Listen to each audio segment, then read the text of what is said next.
So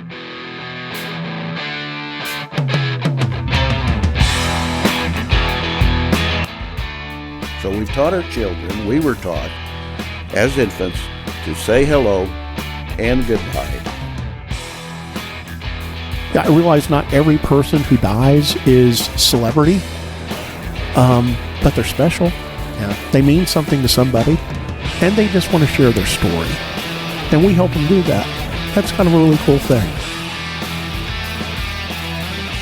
The most special things you can have in a funeral, the things that you'll always remember about the families, are the things that actually don't cost any money.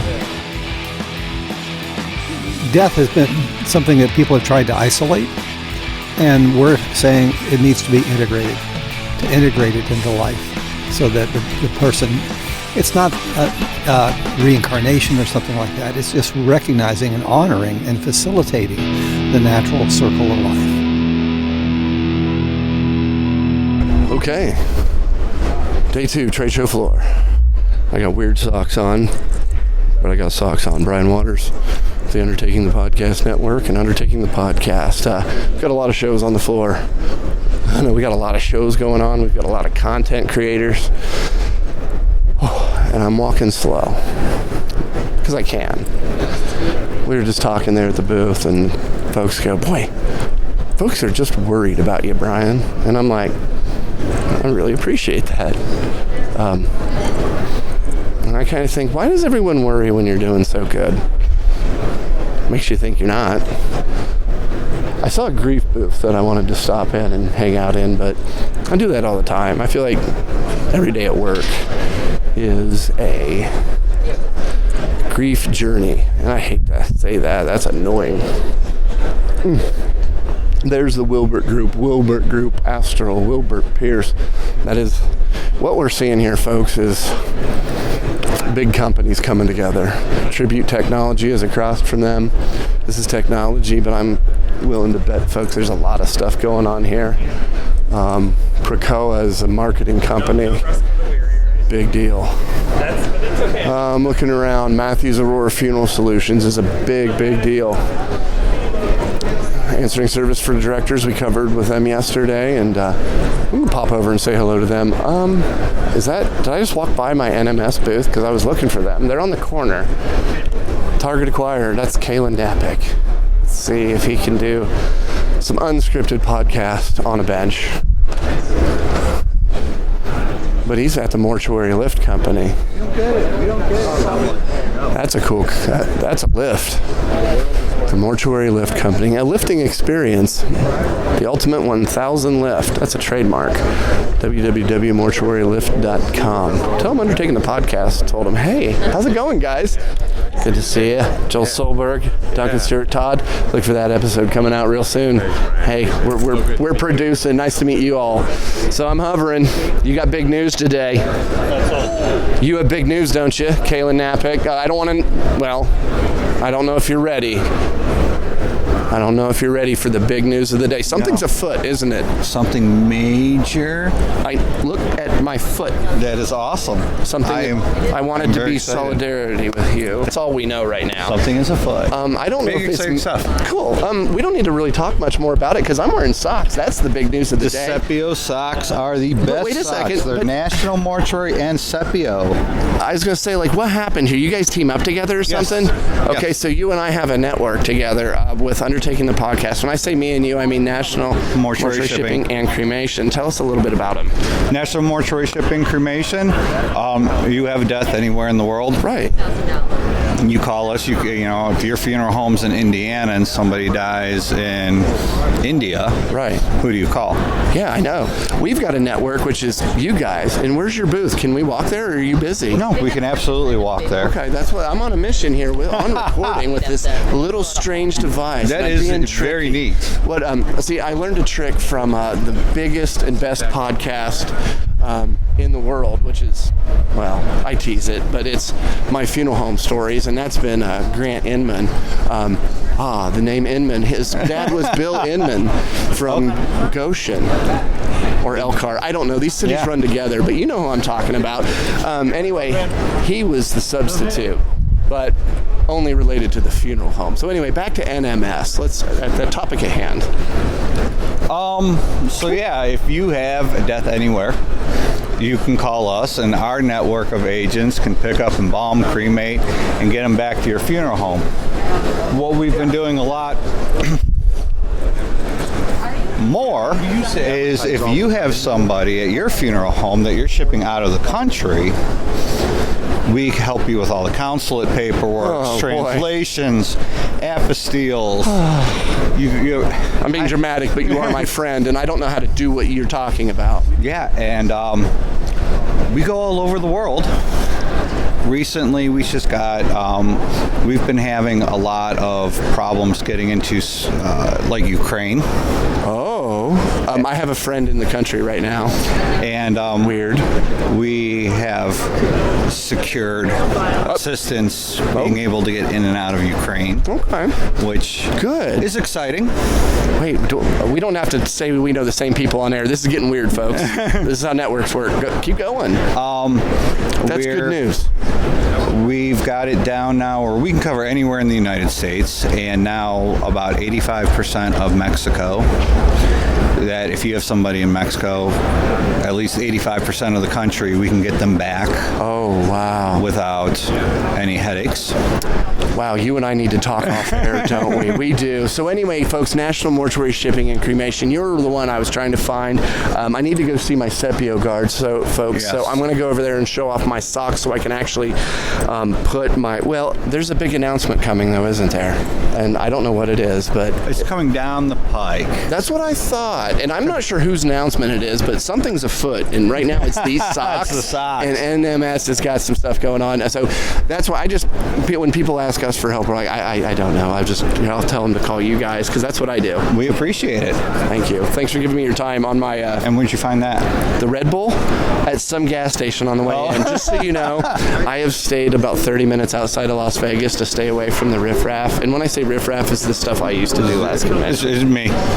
You? No, it's me. I would put everyone together and then I would buy drinks and not even drink them. So I'm saving a lot of money. So that's my B-roll here on the trade show floor. So, I'm going to say hi to this fella because I've never met Attila over here. It was good to see you. Thank you. Hey Attila, my name's Brian Waters. I'm recording for Undertaking the podcast. Do you mind saying hi? What's up? Hi. What do you do? I know what you do. What do you want? Do you mind telling folks what you do? Because you have a knowledge base that I don't have.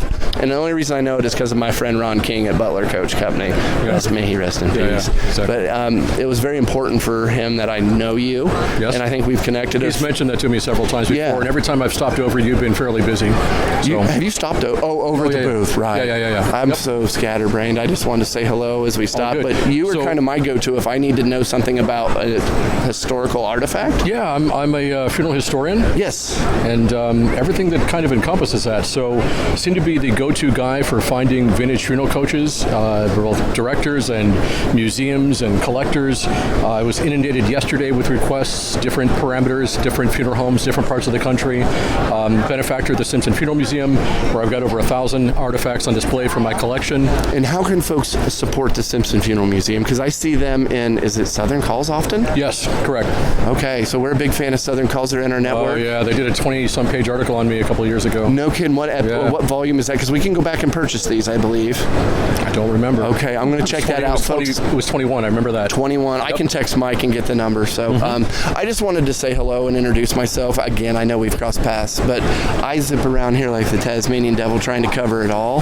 And today I'm trying to breathe a little bit different. So I just want to say hello while I could. And if folks want to get a hold of you, I know you're on the internet, they could follow you because you post a lot. Funatorium, daily funeral history posts and Funatorium. Are you on Twitter too? I have an account, don't post there. It's just time management kind of thing. Time management kind of thing. Okay. But I am consistently between 12 and 13 million views in the last month on Facebook alone. Wow. So I want to shake your hand and say thank you for doing what you do. Appreciate it. Because it's kind of artistic and a passion, right? Like absolutely it is. Okay, so keep doing it, okay? Because I'll ask for help when I need it, and I know where to go. Good luck. Have Thank you, Attila. Thank you. Okay. I got excited there because,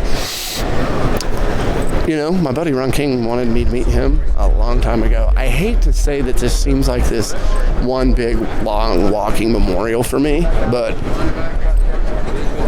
it's weird. That's all. Dear God, Funeral One. The new way. I like the tagline. Let's go give them a little love. That's a big booth, and they paid a lot for that. Right down Center Street. My God. That's at the end of the highway. Now, I missed this because I was running to my booth, but this is the high dollar district.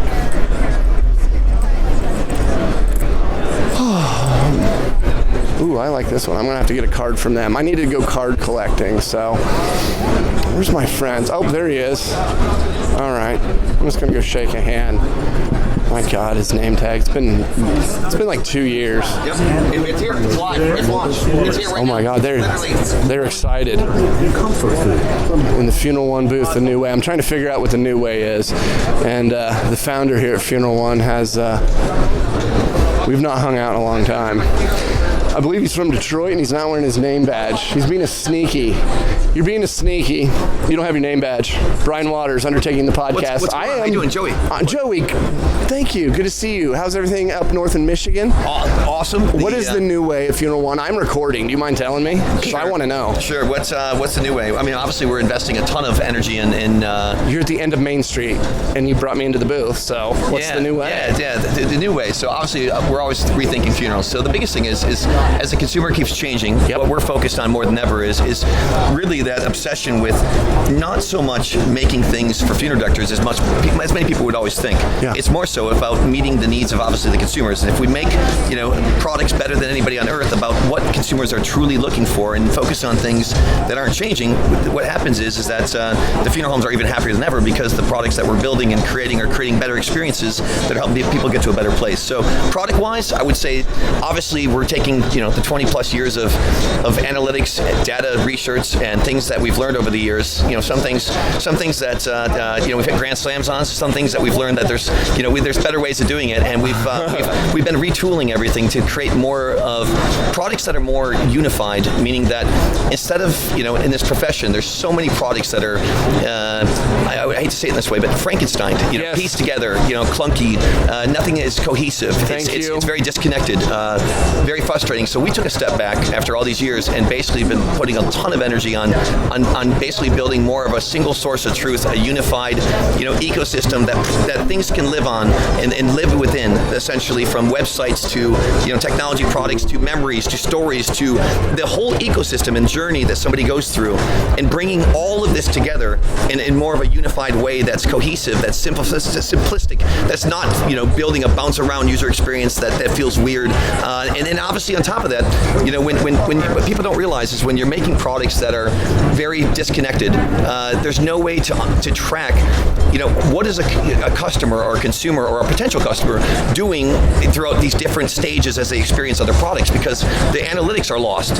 What we've really been able to do now with a lot of the things we've done, right from building our brand new website platform, which is launching literally at the show right now, which is on Undertaking the podcast. Yeah, you did that? We're launching right now as we speak. I mean, basically, we're rolling out as we speak. Basically, the smartest, most intelligent, built for families website ever that essentially learns, adapts, and understands what the goals of the business are and what consumers are doing as they visit, and obviously can readjust and tune themselves. Essentially, I hate to say the buzzwords of AI, but we've been building this for years, where essentially the sites can learn what people are actually doing or not doing, and essentially adjust themselves.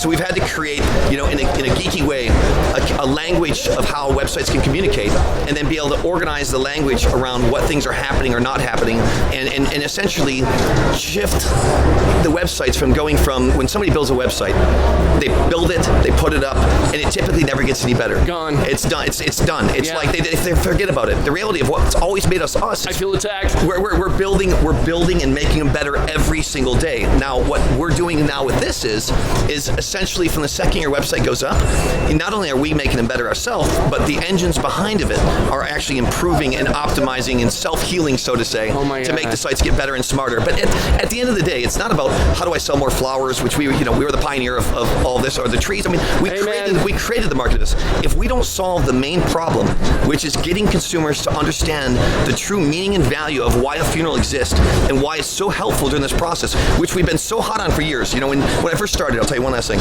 Yep. Is everybody said, it's 20 plus years ago, I wasn't building websites that looked or felt anything like anyone's ever built in funerals. And it was the opposite. It wasn't about their staff. It wasn't about their locations. If it felt like a funeral home site, we lost. And it was, back then I needed the money. So it was still extremely hard when you need the money and you're telling somebody what they don't want to hear, but what they need to hear. But the site needs to not be so much about you. It needs to be about how you're going to help this person create a place, an experience that's going to put them to a comfortable place where they forget about the funeral. So what we've done is we've built every single thing over the last 20 years with that mindset. What we've done now, though, is we've taken it to a whole new level. And essentially, it's the smartest, most intelligent, most consumer-focused, obsessed site, and product suite that we're rolling out one after another. So the next, year, 2 years for us, you're going to see just bomb after bomb of products and things that essentially help move that needle as far as the experience that is this that what's afoot? Because look at these silly little socks that I'm wearing.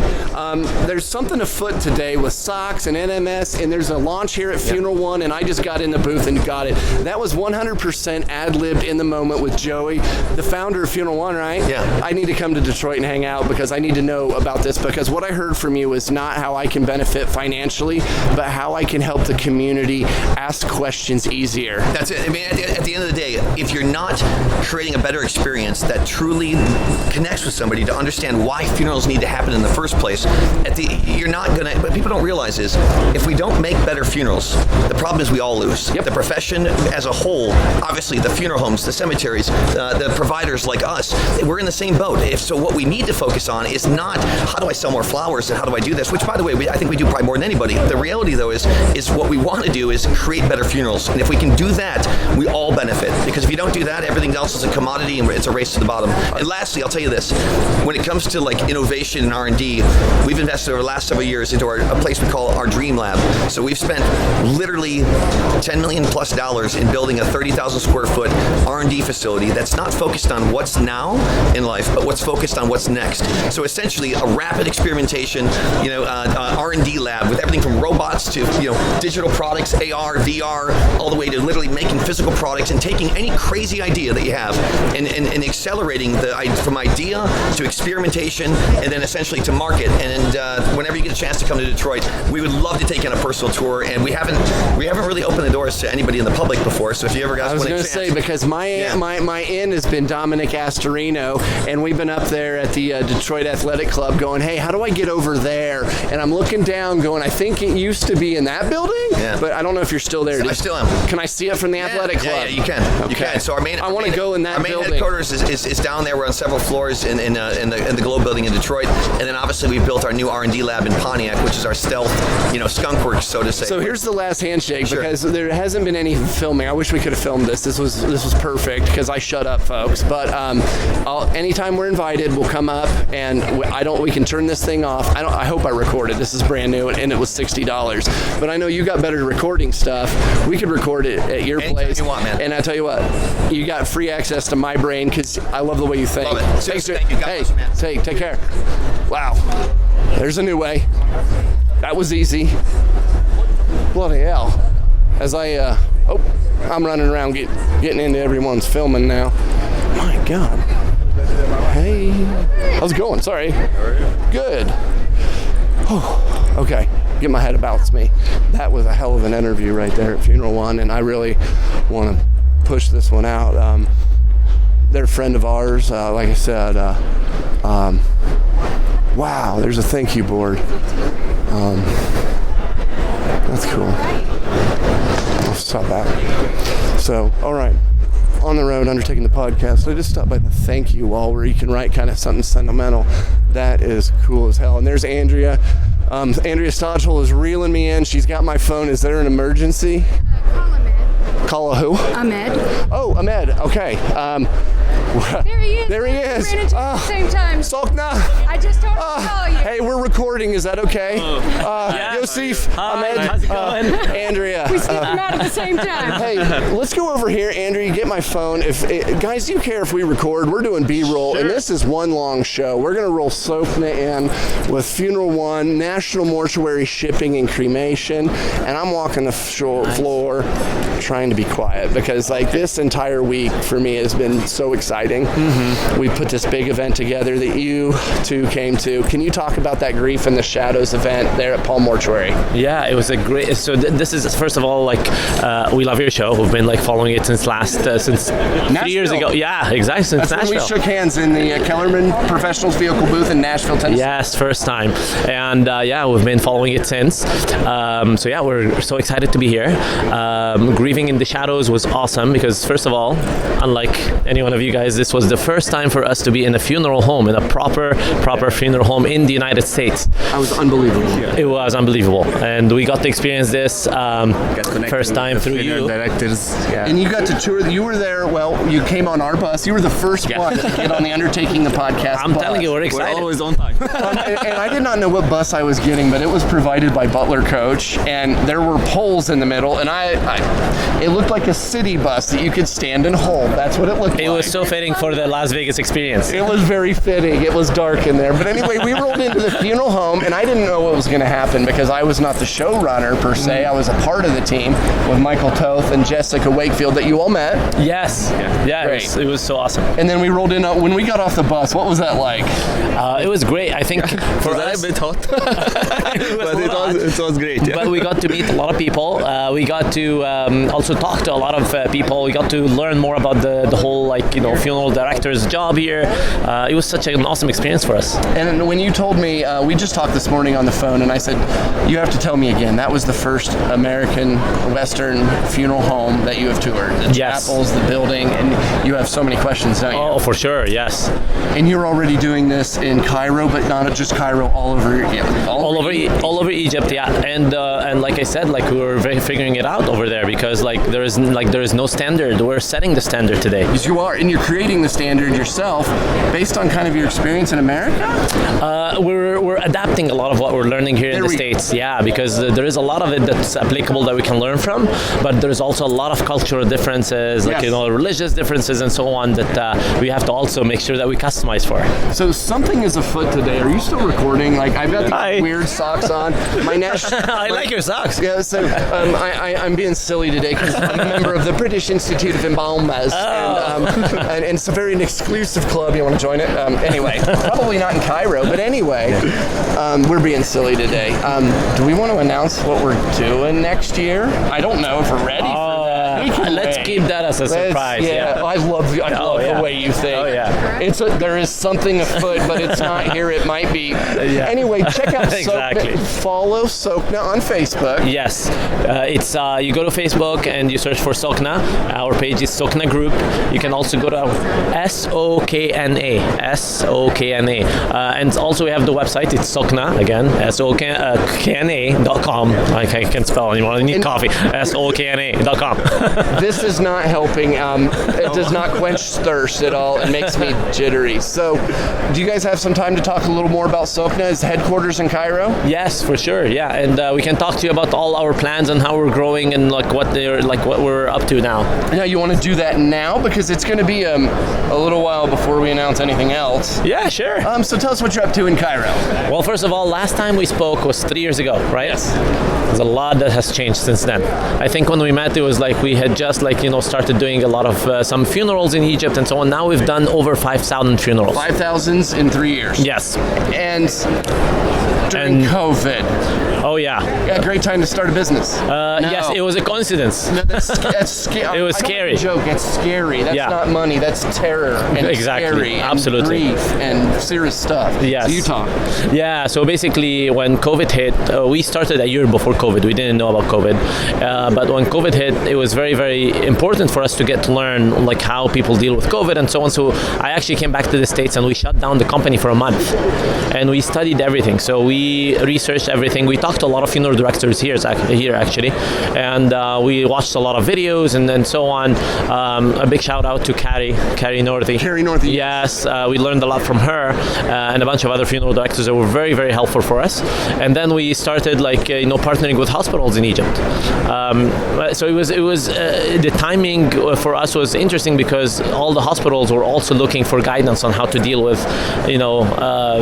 people affected by COVID and so on. And so it was a good opportunity for us to start partnering with them and helping a lot of families during that time. Right. So we did partnerships with over 25 hospitals in Egypt, all the big ones pretty much. And our team now, we started with 3 people. Now we're about 80 employees. 3 to 80 employees. Yes, and I think back then it was maybe hundreds of funerals. Now it's over 5,000 funerals that we did. We also launched a pre-planning program, which is completely new to the Egyptian market. They never had that ever in Egypt. No, it's completely different and new to the market.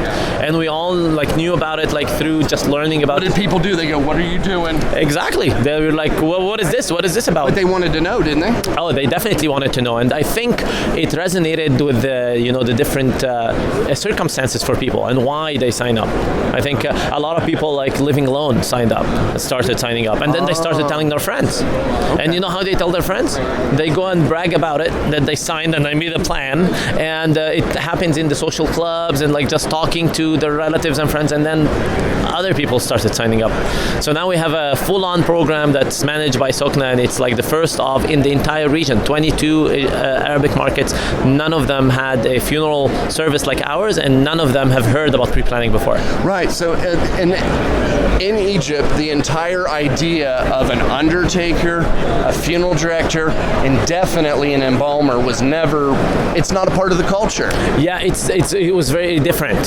So the undertaker, of course, it's a job that's been there for many years. It's movement from point A to point B. Exactly, right? And it's strictly just a couple specific things handling the deceased at time of death and just taking them to the prayer and then to the prayer location, then to the cemetery. Is it all about the body?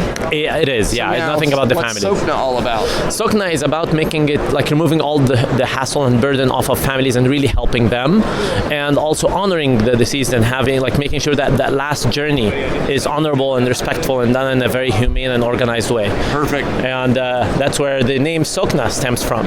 SOKNA stands for two words. One is peace and tranquility, and the second is residence and the final resting. I love that. That is perfect. It's a great way to end because we've got a lot more work to do, and it's a lot of honest camera stuff. So I'm going to make this a wrap for this bit of On the Road with Undertaking the podcast. We're going to power down.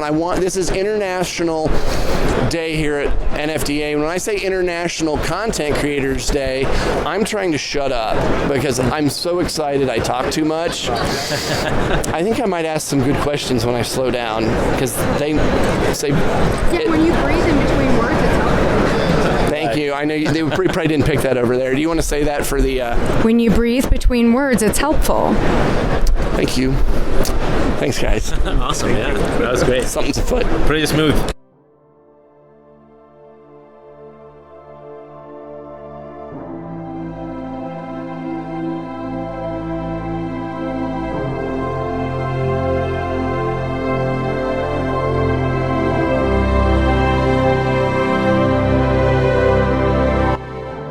A funeral will hold up in front of society the most noble, the most thoughtful, sensitive, caring, compassionate aspects of life. And you turn the mirror a little bit, and a funeral will also show you glaringly the selfish, cynical, unkind, insensitive, thoughtless side of life.